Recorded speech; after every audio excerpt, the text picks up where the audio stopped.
Hi, welcome to part 2 of the YES 2014 Arrival Orientation Logistic Briefing. This part will brief you through the hotel related logistical tasks and responsibilities during arrival day. So, in terms of hotel, um, the person that will be supervising the logistical task will be Sam and I. So, you have any information during the orientation about hotel related logistical tasks, you can always come to us. So before we bring you through the different roles for hotel logistics, let's review the timeline of students' arrival in order for us to have an overall understanding on the process of students' arrivals and their registration. For students, so students will be arriving mainly into Dulles International Airport, while others will be arriving into Baltimore, Newark, as well as New York airports.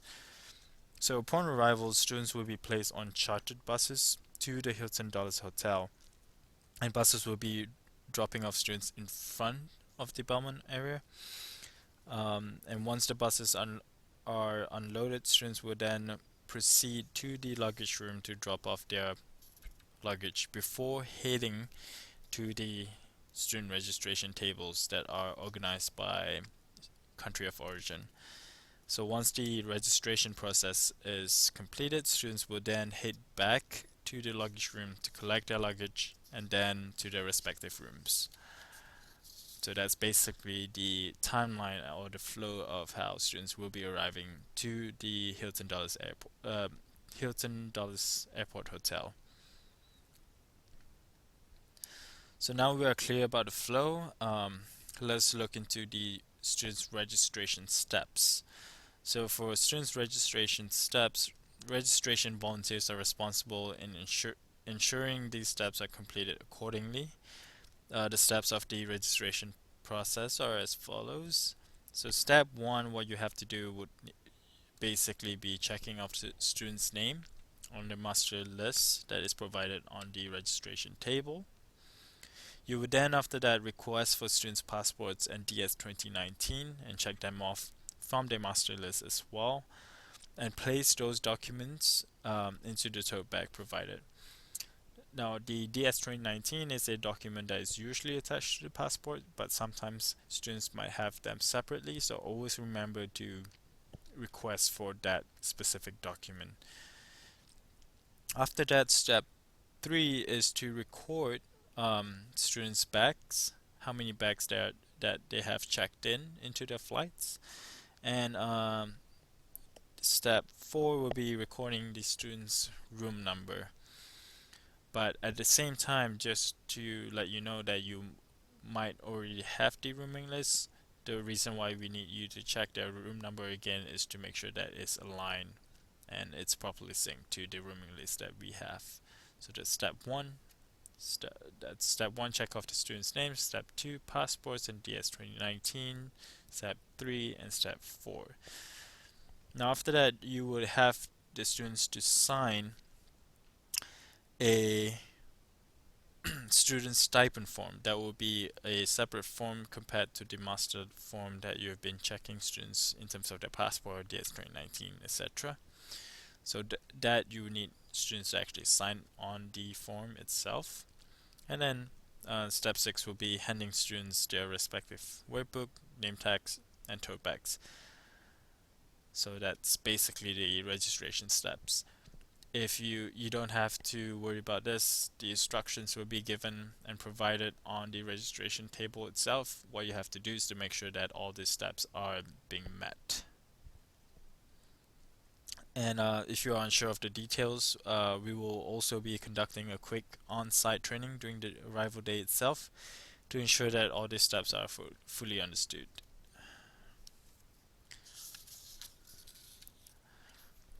And in terms of registration roles, there are different roles that will be assigned to you, to all of you during the day. So we'll just go through them before we go detailedly into them. So first will be registration manager and co-manager.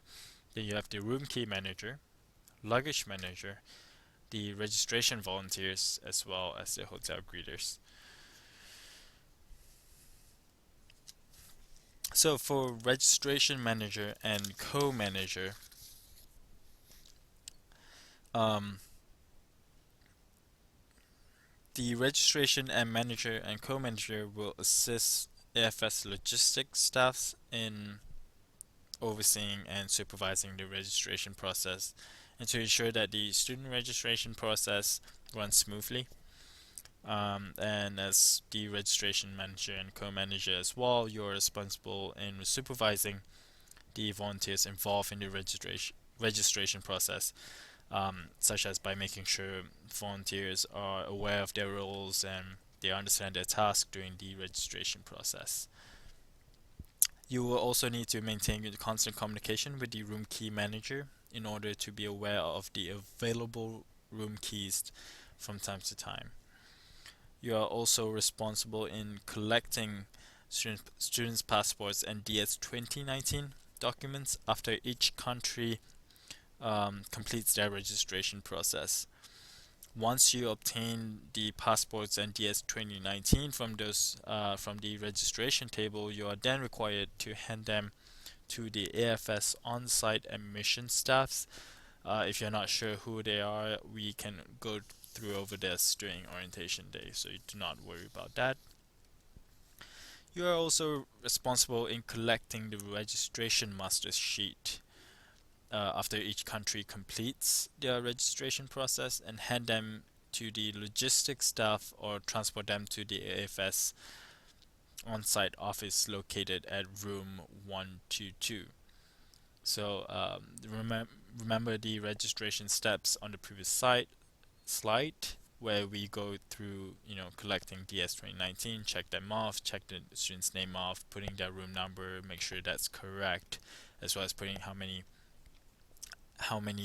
bags they're checking in, as well as the student stipend registration form. Those forms would have to collect them and pass it to the office by the end of the day. So that's basically the roles and responsibilities as a registration manager and co-manager. The next role that we'll be looking into will be the room key manager. As room key manager, you will be responsible in obtaining the available room keys from the hotel via the hotel staff or the front desk. Not we might or we might not have all the keys available by the time student arrives. So before, rather than having the room keys going direct to the registration table, you will have to obtain them first before distributing them. Reason why is that once you obtain those keys, you are responsible in cross-checking the room numbers with the AFS master room list, which we will provide you during the day. And if there is any changes in the room numbers based on the room keys provided by the hotel, you are then required to note those changes on the rooming list, the AFS rooming list. So once the cross-checking is done, you bring the finalized room keys to respective registration table. Um, Last year we have the room keys named by country, so you would know which country did that the room keys would be going to, and keep in constant communication with the registration manager on the room keys update, so that the registration manager or co-manager will know, which room is unavailable for which country, and etc. Next, we'll be looking into the luggage manager. And as luggage manager, we are responsible in directing students to the luggage room upon arrival. So as we went through the timeline before, students will arrive at the Belmont area, and once they arrive, they'll bring their luggage, and you will have to direct them to the luggage room, which is in Belmont 1, if not mistaken. So you have them load their luggage into the luggage room before they go to the registration tables. And while doing that, please ensure that luggage are dropped off accordingly and in an organized manner, so that everything is organized in segments, or just basically make sure that the luggage room is not a total chaos. So that, just to recap again, those are your roles as luggage manager if you're assigned to it. Next will be registration volunteers. Um, you will be in charge of the students' registration process. As explained in the earlier slides, please ensure each registration steps are completed before allowing students to head up to their rooms and hand over the passport bags to registration manager or co-manager once you're done with the registration. Now, important note is that one thing that you should be paying attention to is students' passport and DS 2019 documents needs to be attended at all times, so do not leave the registration table without the passport and DS 2019. So that's very important. Next will be hotel greeters. For hotel greeters, you will be the first person the students will meet upon arriving at the hotel. So therefore, make sure you give them the warmest welcome to the students. Say hi, welcome to Yes Orientation, Hilton Hotel, for example. Whatever fun way, excuse me, whatever fun way you would want to do that. If needed, you can also help by unloading the luggage from the buses and direct them to the luggage manager for the luggage manager to bring them to the luggage room. So those are basically the roles for the hotel-related logistical roles during arrival day for the students in terms of registration and things like that. This basically would conclude the second part of the screencast for the 2014 arrival orientation logistic briefing. So part three of the logistic briefing can be obtained by clicking onto the links attached to the emails or the links attached to the arrival orientation volunteer registration page. So again, thank you for going through part 2 with me, and I'll see you in part 3.